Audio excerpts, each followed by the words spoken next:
Hey everybody, Merc here. Today I'm going to be reviewing Soilwork's Natural Born Chaos. This is a kind of like a retro review. It's a CD from back in the day. I usually do reviews on albums that are kind of old and bands I like that are not necessarily that old, but yeah, I liked a lot of the music, the metal that came out 10 to 15, 20 years ago. But yeah, this is it, Natural Born Chaos.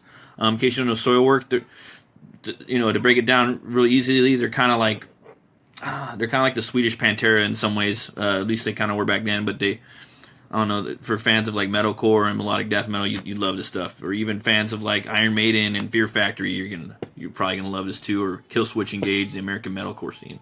The first song, or let me jump into that for the track. This is a CD right here. I've had this CD for forever, and this is this is the dudes in the band back in the day. Pretty much the album art kind of looks like, nothing too crazy, just kind of white. And yeah, that's like their mascot right there. I guess it's the soil worker.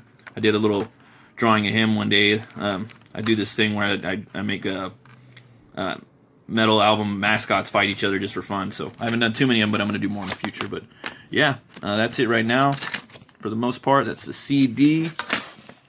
Check it out now. I think they have this album and the other album before it. It's called Predator's Portrait. I think they have Predator's Portrait and Natural Born Chaos together. And I think they might be my two favorite Soilwork albums too. But I love all this band's albums. They don't put out a bad album in my opinion. But yeah, the first track on here is Follow the Hollow. This is like the basically the intro track. Starts off with this like operator telling you to please step aside and follow the hollow. Then it drops into this like metallic, like heavy like bluesy melodic riff, and the vocals by Bjorn Speed Srid. They're like raspy and chaotic. The pre-chorus is catchy, and the chorus is really catchy too. The solo section is really cool too. A lot of these like songs on here kind of have like these fast like these these fast like solo kind of sections. But they're short and sweet, and they sound really cool. So yeah, I like them a lot. And then this track has like a good amount of chugs and like breakdowns in it. So if you like that, like kind of like heavy like chuggy stuff with like breakdowns, I don't mean like there's like a slow breakdown and like hardcore and like that, but they have like breakdowny verses throughout their songs. So I think it's a little more catchy, a little more interesting to listen to. The second song on here is As We Speak. I think this would be like considered the single track off the album. This song is like a melodic, catchy. It's melodic. It's catchy as fuck. The keyboards on melodies in this track are really like up in your face, as they should be. They complement the chorus, and then like when the heavy riff kicks off in the song, like when it first starts, it's done like with proper execution. The chugs and the breakdowns on this track, they're really heavy, and the raw vocals on here are awesome and visceral. The singer Bjorn, he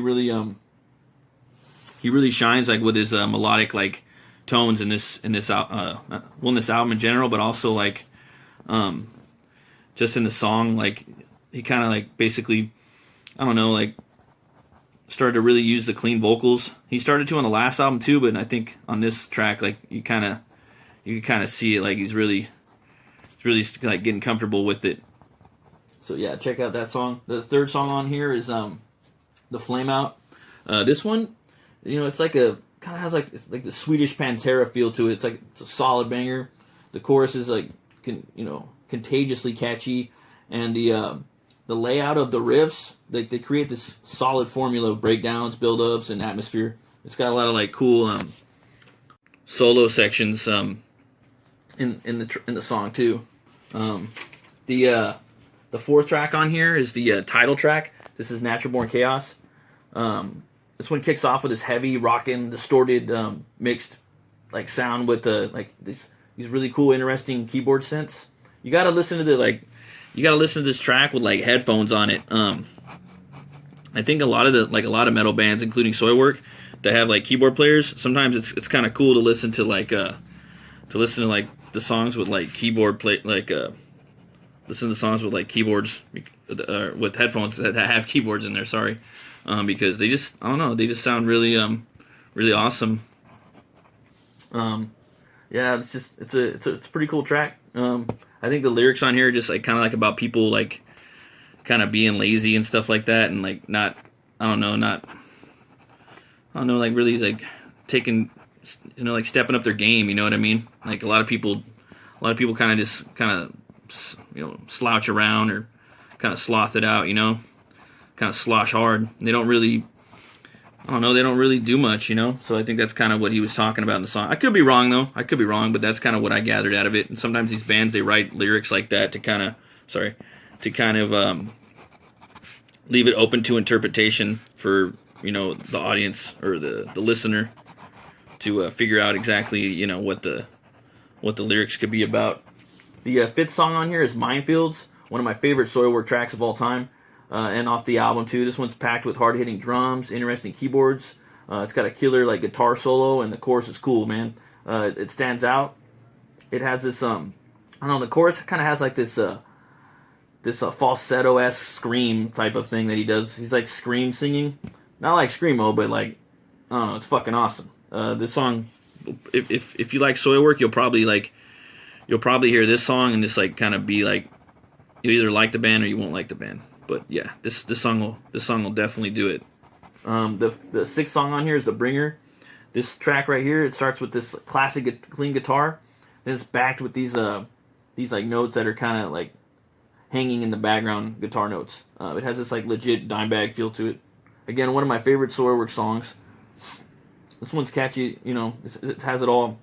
It has catchy guitars, verses, breakdown verses, a chorus that, it's infectious. It's got these haunting like keyboards, and the vocals on here are brutal. Definitely check this definitely check this one out on whatchamacallit, on YouTube. The seventh song on here is Black Star Deceiver.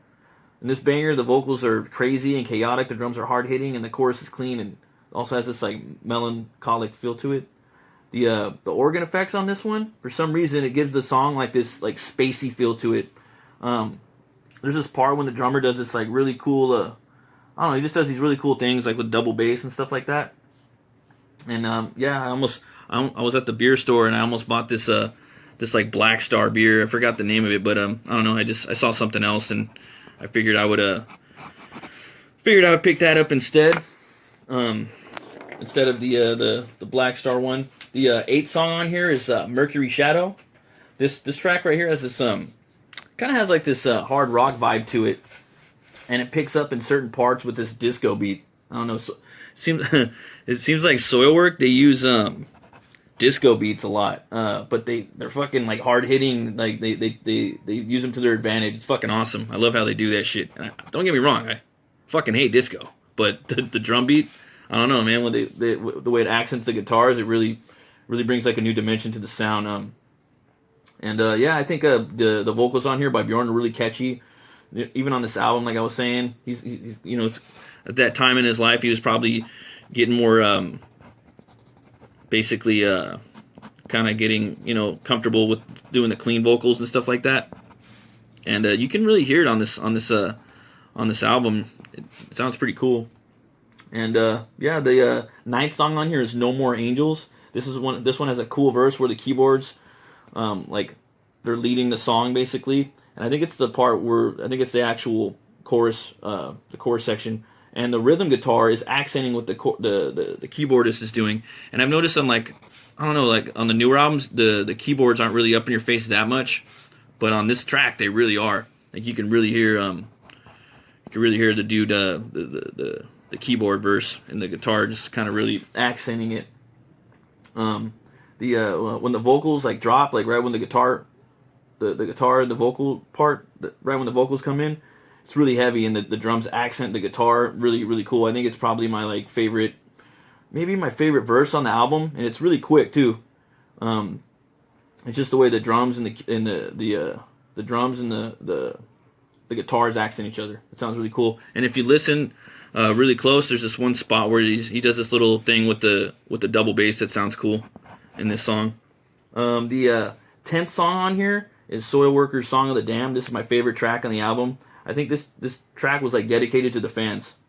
The chorus verse on this has this cool, again, Basically, it has the keyboards doing like the main melody, and the guitars are accenting the same melody. So they're doing rhythms, but they're also doing the same like they're doing the same melody, but just on the guitar, and they just go together, perfectly in simpatico. This one is basically like a Swiss Army knife song. It has it all. Again, like one of those songs that has it all. Catchy verses, hard-hitting verses, banged out double bass verses.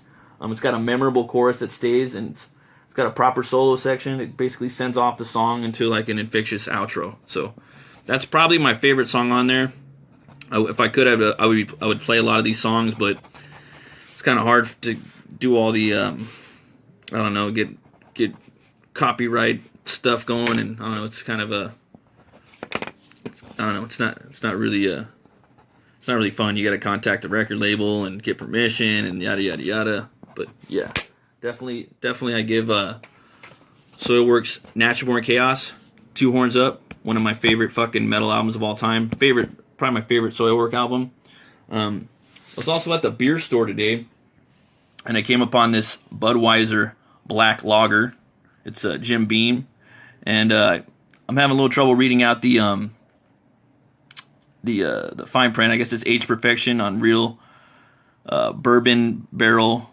I don't know, staves, or I don't know what the hell it says, but yeah, I'm gonna go ahead and it was the last one there, so I figured I would pick it up. I'm not a real big fan of Budweiser. I mean, I was back in the day, but I just figured I'd try it out and take a crack at it. And this Mug Daddy's 7%, so a little glug. Hey, it's not bad. I'm not gonna sit there and hate on it just because it's like a massively overproduced, mega Budweiser beer. It tastes pretty good. I ain't gonna hate on it. I give the Budweiser Black Lager Jim Beam 2 horns up. And as always, folks, I'd like you to check out my crowdfunder right here. I actually do comic books too, and this book right here is mine. It's called Butch Cleaver. I'm in a pre-campaign right now, so basically what you do is you'd hit the link that I have in the description, and you come over and check out the comic. It's about a butcher that gets killed, and he's brought back to life by a voodoo curse, and he gets the power to weaponize bone on a molecular level.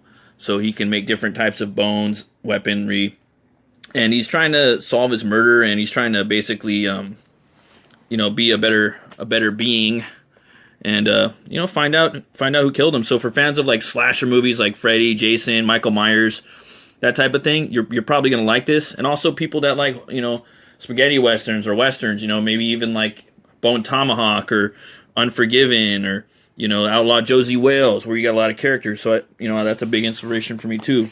Outlaw Josie Wales. This is Butch right here. He's got his bull right there, Tor.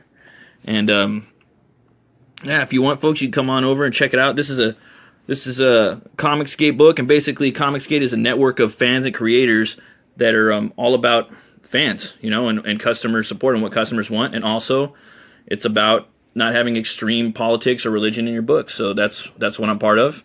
And this is another book right here. It's called College of the Dead, Graduation Day. This one's been out for a couple days now, and it's tearing it up on Indiegogo. It's a really, really interesting book. So if you're into like Dawn of the Dead or any of the zombie movies, you're gonna really like this book. So come on over and check it out. I'll have a link in the description. Basically, it's got where college costs you an arm and a leg. Yeah, it's got the brutal stuff, pretty fucking metal.